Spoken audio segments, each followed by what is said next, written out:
Hey, beautiful souls, and welcome to Around the Kitchen Table, a space for honest conversations, stories from the heart, and gentle reminders that we're all walking each other home. I'm Laura Island, mother, creative, soul-led CEO of Sacred Sister CIC, and the woman behind Wise Sacred Woman. I'm a witch with ADHD, and this podcast is where we gather to share the real, raw, and radiant parts of life. Each week, we'll explore what it means to live in rhythm with ourselves, with nature, and with one another. We'll talk about womanhood, sisterhood, creativity, leadership, spirituality, and the messy magic of being a human. So pour yourself a cuppa, get comfy, and let's meet here around the kitchen table, where stories are medicine and every voice belongs.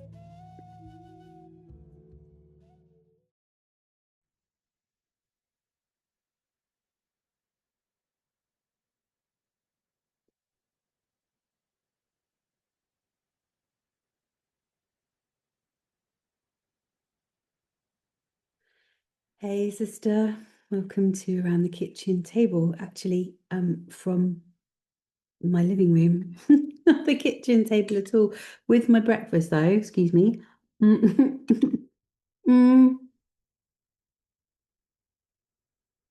This week, I am just gonna speak.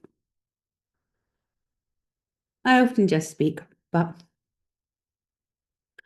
this week there's no ideas, there's no theme, there's no script, there's no showing up in a prescriptive way. I'm just back from a super long walk on the beach.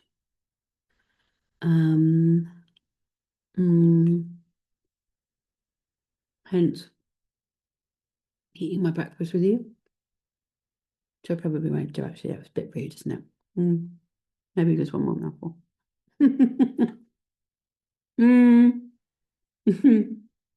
Let me put it down. Let me put it down. I come to you. Oops. Having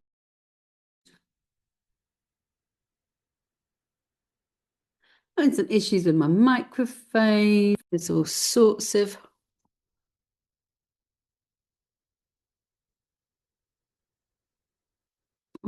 stuff going on this morning. Oh, well, I'm going to have obviously cut and pasted this bit together. My microphone is broken. So this would kind of basically connect me to what the actual fluff is going on this week. Okay, I understand. I don't understand the world. I don't understand people.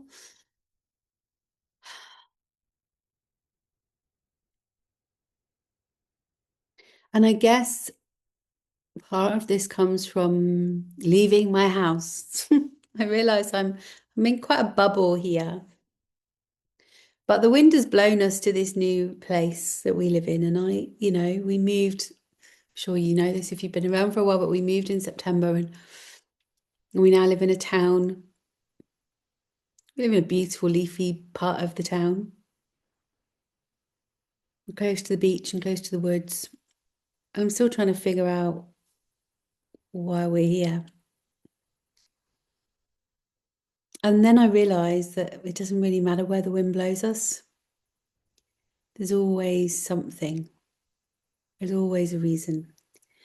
And I'm realising that so much is shifting in me right now. The quieter I get as we come into this wintering season, the more able I am to hear the kind of callings of my own soul, I guess, is the best way to describe it. So, the fluff has this week been all about? Anyone else feeling it?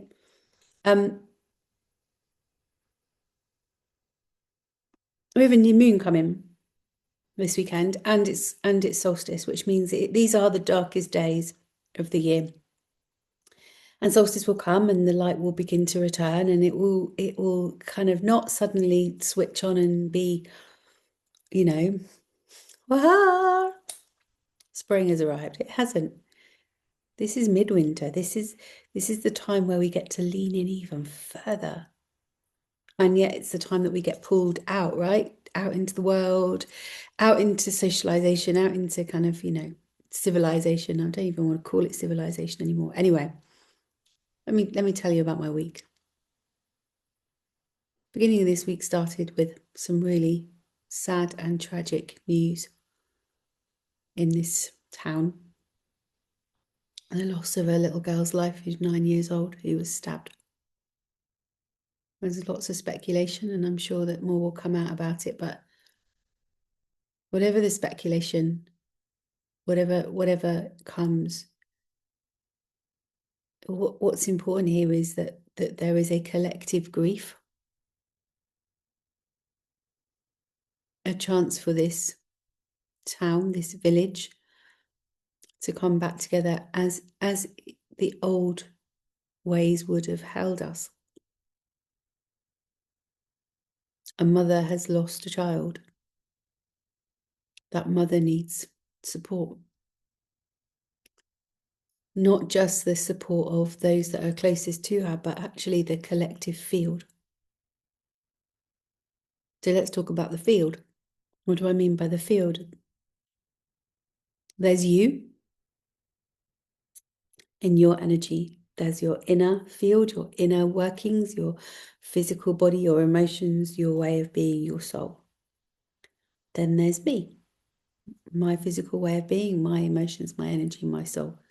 You have an energetic field, I have an energetic field. When we come together, we create a new field of energy that's taken by the energy that's in there. So if the energy that's in there, and if you and I were sat here actually around a kitchen table right now, I'm sure that energy would be really beautiful. We'd be sat here, we'd be having a cuppa, we'd be chatting, we'd be creating this beautiful field. Now that energetic field fills this room, fills this space. And if we connect in with that field of energy and that field of frequency, it expands and it goes out beyond our space and till it reaches the next place.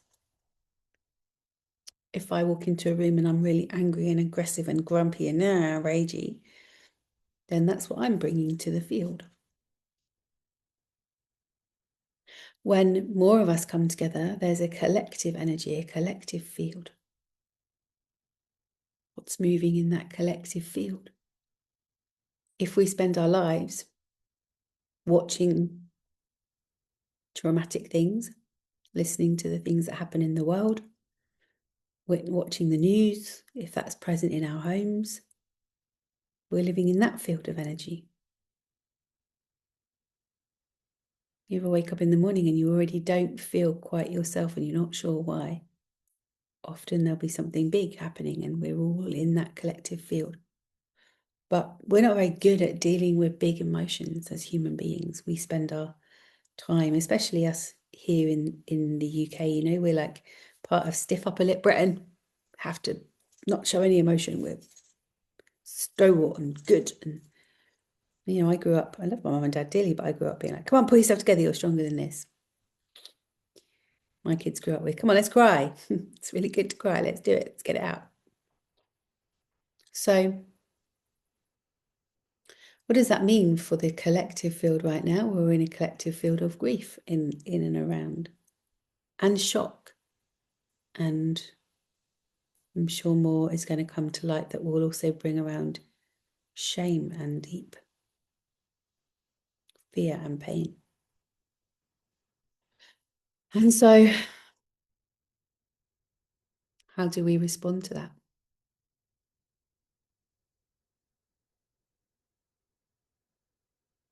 That's just a pondering for now. So that's how this week started for me. It's been a beautiful week, creating kind of content for the wintering and kind of leaning in and understanding more, and then following my flow and yesterday I took my daughter to London for the day. Now, that's a big deal for me as a woman with ADHD and menopause. And I lost a lot of my confidence in menopause, as many of us do. I thought I lost my confidence, but actually, what I realised is I'm just more discerning with what I choose to do and where I choose to put my energy. I used to be in London every month. I worked for a company that were based in Covent Garden, and every month I would go to meetings up in Covent Garden. And I realised, ironically, yesterday, whilst I was on a tube with her, my last visit to London would have been to that particular job. Maybe not my last, but my last before I had her was literally just a week or so before I had her. So it would have been around this time, 15 years ago. And I, heavily pregnant, got on a tube and went through London and went to my meeting and my Christmas do with this company. And I remember getting back on the tube, and this lovely man, Muslim man, basically was like, how are you here? Why does your husband let you out? You shouldn't be here. He said, you need to sit down. I've been sat down all day. I really need to stand up. He was like, right, what can I do? So you can just stand there. It's fine. So he kind of stood and protected me and protected my bump and, the whole of this train ride. And that's something that was very different yesterday. That was 15 years ago. Yesterday we spent the day at the London Horse Show, which was beautiful and great and exhausting. And then we came out of there and it was absolutely hoofing it down. And I had a plan. I was like, I'm going to go to Covent Garden and wait for the snow to come and then go to. Anyway, I'm going to cut this story really short. We trundled around London and it was wet and rainy and miserable, and we got really wet, and we were carrying had new boot purchased in a big box, and it was all a bit much. And her ADHD brain was like, get me out of here. Anyway, we got to the train station, we got to Paddington, and our train was cancelled.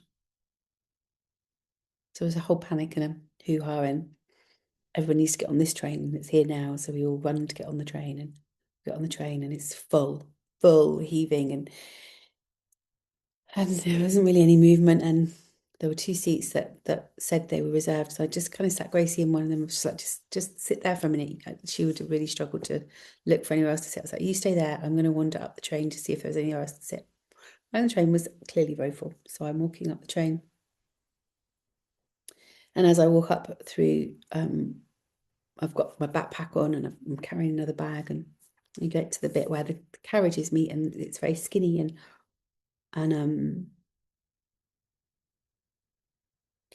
this guy basically steps forward. He was on the phone. He got off the phone. He was like, yeah, I'm coming. Gets off the phone. He steps forward to come through the gap that I'm in. Now, I'm literally only like another step and I'm out of the gap, but he's in the gap with me. And I said, can you just step back to where you are? Because actually you can't get through here. I can. It's like, it's going to take 2 seconds if you just step back, because I now can't move forward and you can't move back. We'll just move over. There isn't anywhere to move over. We're in a really small gap. I have a bag. I have 2 bags. And I've said no. And I really need you to step back. So he thinks it's a laugh and a joke and sees that as a challenge. So he keeps coming and he keeps coming and he keeps coming until we are now wedged in a tiny space, and he's pushing me into the wall, trying to get past me. And I went, I've asked you really clearly to step back so that I can move out of this space. And you have now forced me into a position where we are wedged. And his face was here, so close to mine. And he just went, it's all fine, laughing at me. And then he stepped back. And then I stepped forward, and then he went, and that was fine.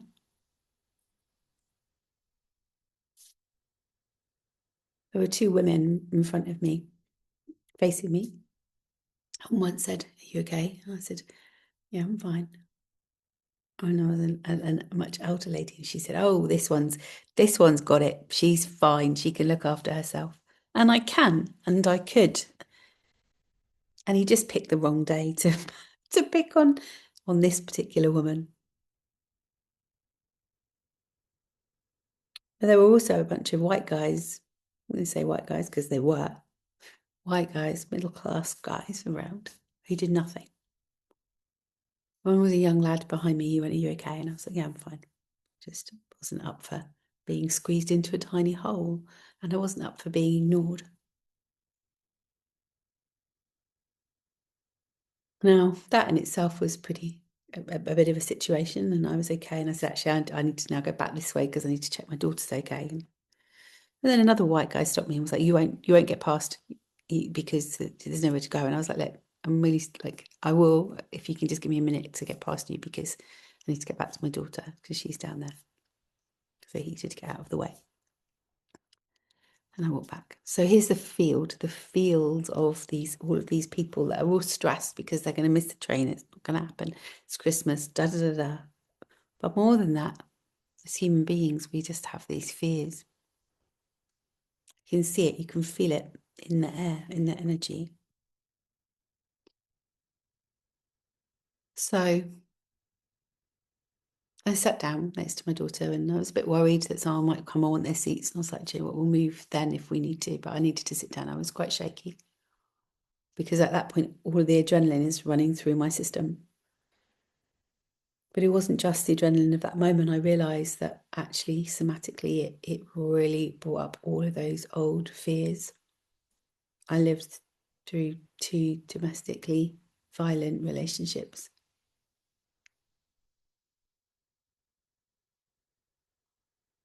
I've had my no trodden on over and over and over again. I've been put in compromised positions. And so I sat on that train just feeling a little bit sick.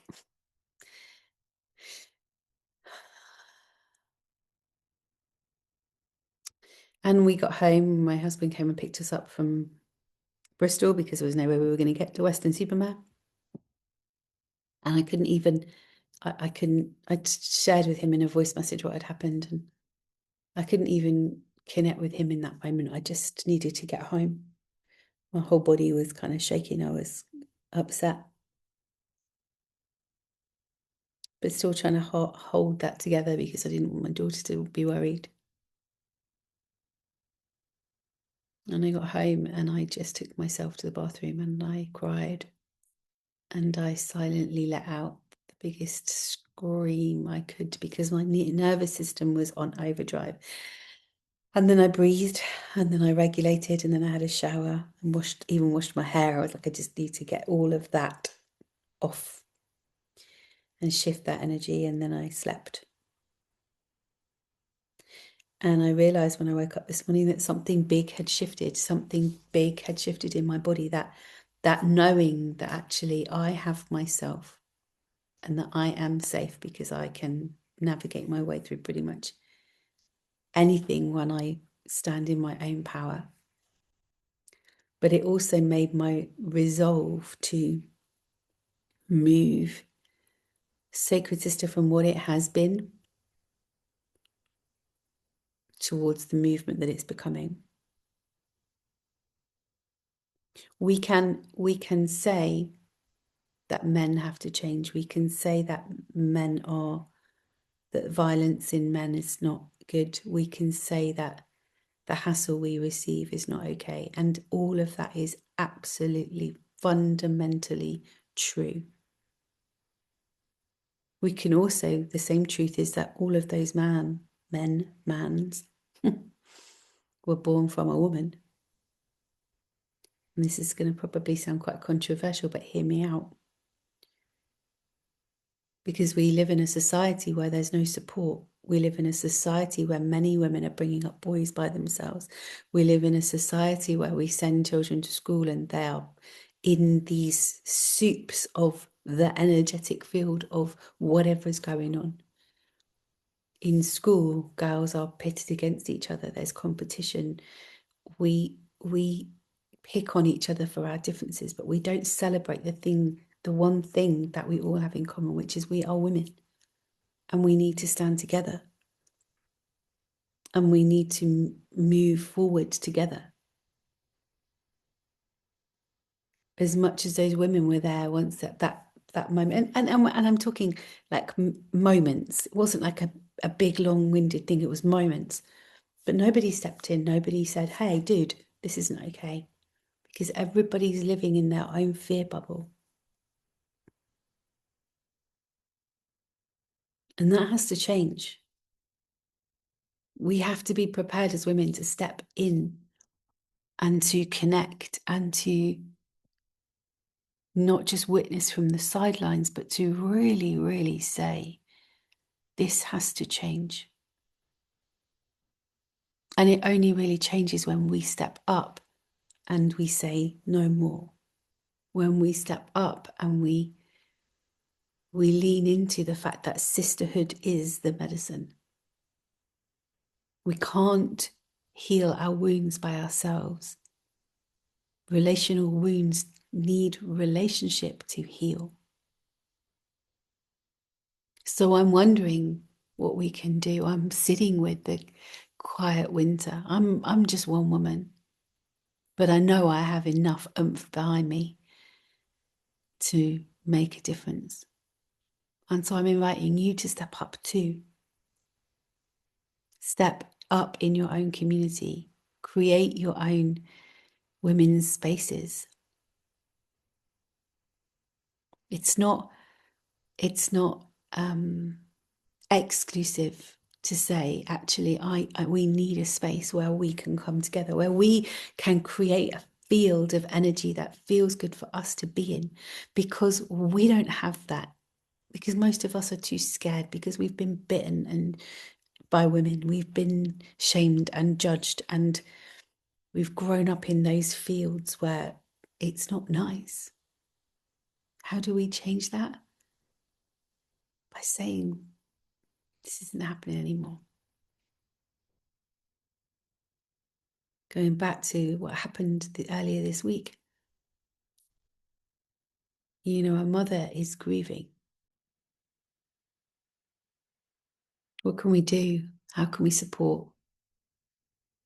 We invite a collective energy. We invite everybody to come together, to light a candle, to tune in with their hearts, to create this field of energy that we push out into the world. So many aspects of this going on right now. Sacred Sister is just one. There's many. Join them. Go find your tribe. Go find your women. Start your own. You don't have to sit in circle together and know what you're doing. Just invite some women around your kitchen table to talk, to connect, to be heard. Not for you to frap her, not to fix, not to rescue, not to advise, not to project, just to listen. I've just completed a 6-week Sacred Weavers course that I did it live in person, and it was so beautiful. It was online, but I held it with the women, and that will be going out soon on our website as an evergreen course. And just lean in, just do it. Lean into the sisterhood work. Lean in, because there's big things coming. The year of the 9 coming to an end, the year of the 1 pushing forward. But remember that 1 years are not, they can be sticky. We don't just get born into this world and know what we're doing. Things arise and they need time to bed in. So anyway, yeah, I had to eat my breakfast. Just about to go and meet a neighbour that I've never met before. For a cuppa, she reached out when we moved here and was like, come for coffee? Come for a cuppa? Yeah. It's not really been a part of my normal world, but it's what I'm here to do. I'm going to start inviting more women around my kitchen table. Maybe my Friday morning podcast will just be a bunch of women around my kitchen table having a chat. Who knows? I don't know. But what I do know is that it has to change. So make sure you're here. Make sure you're following us, connecting with us. sharing what we do in the world, sharing what I do in the world if you believe this is a way forward. And let's not be afraid to heal and to connect. Anyway, this weekend is the start of Yule, Mother's Night, solstice, and then the light can begin to come back. So I guess I'll leave it there for now. You've listened to my ramblings this far, thank you. Let me know somewhere, reach out, drop me a message, connect with me. Let me know this resonated with you. Pop it in the comments. Let's start. We don't create a movement by staying quiet. We create a movement by being brave enough to connect and say, hey, I heard you, I got this, let's do this. Anyway, I'll see you all soon. Laura out.